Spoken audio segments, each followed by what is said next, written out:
سلام ہو اللہ تعالیٰ کے تمام انبیاء کرام پر، خصوصاً ہمارے آخری نبی جناب محمد الرسول اللہ صلی اللہ علیہ وسلم پر۔ اللہم صلی علی محمد وعلی آل محمد کما صلیت علی ابراہیم وعلی آل ابراہیم انک حمید مجید۔ اللہم بارک علی محمد وعلی آل محمد کما بارکت علی ابراہیم وعلی آل ابراہیم انک حمید مجید۔ محترم حاضرین جمعہ،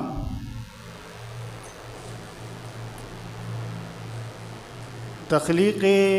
انسانی کا مقصد اللہ تبارک و تعالیٰ نے جگہ جگہ بیان کیا ہے،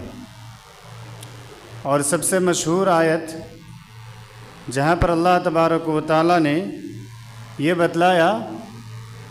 کہ الذی خلق الموت والحیات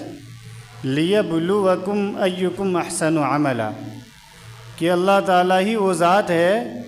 جس نے زندگی اور موت کو پیدا کیا، لیبلوکم، تاکہ تمہیں آزمائے، تمہیں جانچے، تمہیں دیکھے اور پرکھے کہ ایکم احسن عملا، کہ تم میں سے سب سے بہترین عمل کرنے والا کون ہے۔ اسی طرح اللہ تبارک و تعالیٰ نے سورہ دہر کے اندر فرمایا کہ انا ہدیناہ السبیل اما شاکرا و اما کفورا، کہ ہم نے راستہ دکھا دیا ہے، انسانوں کو ہم نے راستہ دکھا دیا ہے، اما شاکرا و اما کفورا، چاہے وہ شکر گزار بندہ بنے یا پھر نہ شکرہ بنے۔ اسی آیت کی مناسبت سے اور حمد و ثنا کے بعد تلاوت کی گئی آیتوں کے مناسبت سے آج کا عنوان ہوگا کہ مومن، جنتی اور جہنمیوں کے کیا صفات ہیں، جہنمی جو ہوں گے ان کی کیا صفات ہوں گی، اور جنتی جو ہوں گے ان کی کیا صفات، علامت اور پہچان ہوگی۔ سامعین کرام، اللہ تبارک و تعالیٰ نے ہمیں اس دنیا میں بھیجا تاکہ اس دنیا میں ہم اپنی زندگی کو گزاریں، شکر گزار بندہ بن کر کے گزاریں گے تو اللہ تبارک و تعالیٰ کے قریبی بندے ہوں گے، اور آخرت میں جا کر کے جنتی ہم ہوں گے۔ اور اگر ہم ناشکری میں اپنی زندگی گزاریں، اللہ تعالیٰ کی اطاعت و فرما برداری نہ کریں، نافرمانی میں ہماری زندگی گزر رہی ہے، کتاب و سنت کے مطابق ہم اپنے آپ کو نہیں ڈھال رہے ہیں، ہماری زندگی میں نافرمانی اور گناہیں زیادہ ہوتی جا رہی ہے، تو ایسے شخص دنیا میں بھی پریشان ہوں گے اور آخرت میں جا کر کے وہ جہنمی ہو جائے گا۔ اور جنتی اور جہنمیوں کے بارے میں اللہ تبارک و تعالیٰ نے سورہ آل عمران کے اندر فرمایا کہ فمن زحزح عن النار وادخل الجنۃ فقد فاز، کہ جو شخص جہنم سے بچا لیا گیا، وادخل الجنہ، اور جنت میں داخل کر دیا گیا، فقد فاز، حقیقت میں وہی شخص کامیاب ہے۔ ہر کوئی کامیابی کے پیچھے دوڑ رہا ہے، ہر کوئی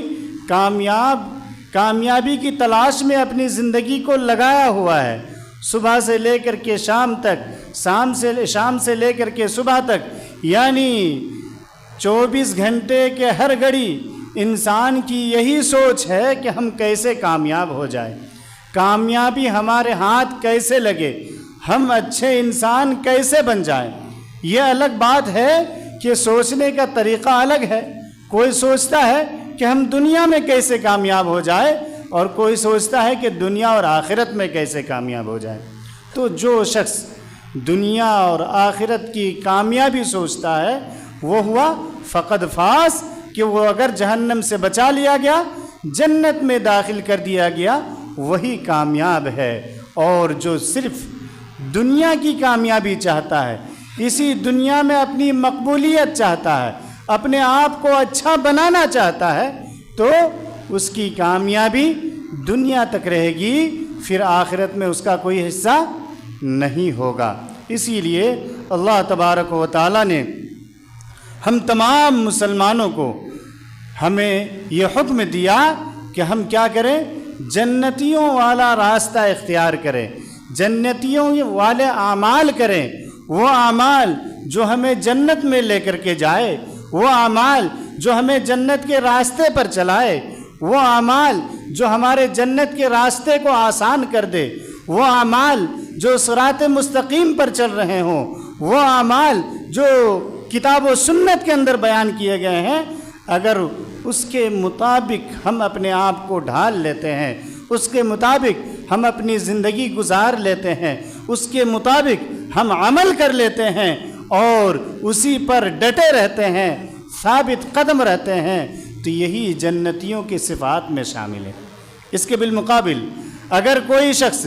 آخرت کا دھیان نہیں دے رہا ہے، اپنی موت کا دھیان دیا ہوا نہیں ہے، میدان محشر کو بھول گیا ہے یا میدان محشر کا انکار کرنے والا ہو چکا ہے، کتاب و سنت سے دور ہو چکا ہے، اللہ اور اس کے رسول کی باتوں کو بھلا چکا ہے اور دین سے دور بھاگتا چلا جا رہا ہے اور برائیوں سے قریب ہوتا چلا جا رہا ہے، تو اس کے لیے جہنم کا راستہ آسان ہوتا چلا جا رہا ہے، وہ جہنم کے راستے پر چلا جا رہا ہے، وہ شیطان کا متبع اور اس کا پیروکار ہو رہا ہے اور اللہ تعالیٰ کی نافرمانی میں، اللہ کی غضب میں اور اللہ کی ناپسندیدگی میں وہ اپنی زندگی کو گزار رہا ہے۔ یہی ہے جہنمیوں کی صفات۔ جہنمیوں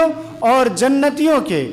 بہت ساری صفات کو اللہ تبارک و تعالیٰ نے بیان کیا ہے، بہت ساری علامتیں ہیں جن کو اللہ تبارک و تعالیٰ نے بیان کیا ہے کہ جہنمی ایسے ہوں گے، جہنمیوں کی یہ علامت ہوگی، ان کی یہ خوبی ہوگی، یہ پہچان ہوگی۔ وہیں پر جنتیوں کے بارے میں بھی اللہ تبارک و تعالیٰ نے بتلایا کہ جنتی کی یہ اچھی اچھی صفات ہوں گی، وہ لوگوں کے ساتھ ایسے مل کر کے رہیں گے، وہ اللہ تعالیٰ کی اطاعت و فرما برداری ایسے کریں گے، وہ اللہ تعالیٰ کی اطاعت و فرما برداری کے لیے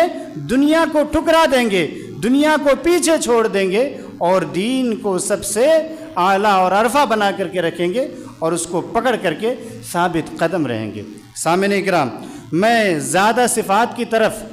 نہیں جاؤں گا اور زیادہ علامتیں نہیں بتلاؤں گا، بلکہ سورہ مدثر کی جو آیتیں میں نے آپ لوگوں کے سامنے تلاوت کی ہے، وہیں سے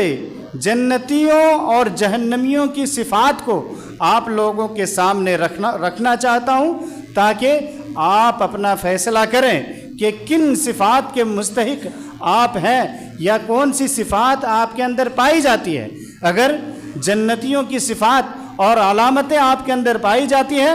اللہ کا شکر ہے، اللہ کا شکر ادا کرتے رہیں اور اسی پر ثابت قدم رہیں، اور اگر جو جہنمیوں کی صفات ان آیتوں کے اندر بتلائے گئے ہیں وہ صفات آپ کے اندر پائی جاتی ہیں، وہ عادتیں آپ کے اندر پائی جاتی ہیں، تو فوراً ہی آپ توبہ کریں اور ان چیزوں سے اپنے آپ کو دور کر لیں۔ آئیے ہم اب کیا کہتے ہیں سورہ مدثر کی طرف چلتے ہیں اور وہاں دیکھتے ہیں کہ اللہ تبارک و تعالیٰ نے کیا بیان کیا ہے۔ سامعین کرام، ہم تمام مسلمانوں کے لیے اور امت محمدیہ کے لیے جو آخری کتاب ہے وہ قرآن مجید ہے۔ قرآن مجید کا سیکھنا اور اس کا جاننا، اس کا پڑھنا، اس کے مطابق عمل کرنا، اگر ہم اپنے آپ کو مسلمان کہتے ہیں تو ہمارے لیے ضروری ہے۔ اسی لیے میری پہلی نصیحت یہ ہوگی کہ اگر آپ قرآن پڑھنا نہیں جانتے ہیں اسے سیکھنے کی کوشش کریں۔ جو زندگی بچی ہوئی ہے، ساتھ ہی ساتھ آپ کے بچے جو ہیں جو ابھی پڑھنے کی عمر میں ہیں وہ الگ سے پڑھائی کر سکتے ہیں، انہیں بھی کام میں مشغول ہونے کی ضرورت نہیں ہے یا اس لائق نہیں ہے کہ وہ کام کر سکتے ہیں۔ ہمارا پہلا فریضہ اور پہلی ذمہ داری ہوتی ہے کہ ہم اپنے بچوں کو ایسے اداروں سے جوڑیں، ایسی جگہ پر ایڈمیشن کرائیں، ایسے جگہ پر ڈالیں جہاں پر بچہ قرآن سیکھ سکے، قرآن پڑھ سکے اور آگے چل کر کے قرآن کا ترجمہ کر سکے، قرآن کو سمجھ سکے، قرآن کو سمجھا سکے، اس پر خود عمل کر سکے اور لوگوں کو نصیحت کر سکے۔ ایسے اداروں میں ڈالنا ہم تمام لوگوں کے لیے ضروری ہے، ورنہ یہ قرآن کی دوری کی وجہ سے آج جو مسلمان قرآن سے دور ہو گئے،